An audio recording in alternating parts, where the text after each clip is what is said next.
የወልቃይት ጠገዴ የነጻነት ታጋው ኮሎኔል ደመቀ ዘውዱ ከወደ ወልቃይት ሰበር የተባለ ዜና ወጥቷል። አቶ አደም ፈራህ የያዙት ቲም ከዚህ በፊት ያባላየ ነው ወርዶ ህዝቡን አክብሮ ፌዴሬሽን ምክር ቤቱ አጥንቷል። ጥናት አድርጎ ውሳኔ እንወስናለን ብሎ ነው ሄደው ቲሙ።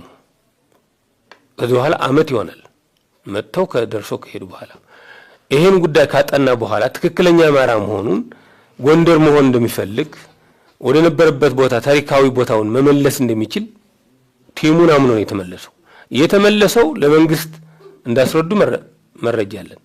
ነገር ግን መንግስት የመጨረሻው እልባት ለምን አልሰጠም የሚለው ግን ይሄንን አሁን ወደ ህዝብ እንዲያውቀው መንግስትም እንዲያውቀው ምናልባሽ ህዝቡ ሳያቅ እንዳይመስለው እያወቀ እንደሆነ ያ ጦርነቱ ነው ቅድሚያ ማየት ያለበት አገር ነው መታየት ያለበት በሚል ነው በትዕግስት ያየነው።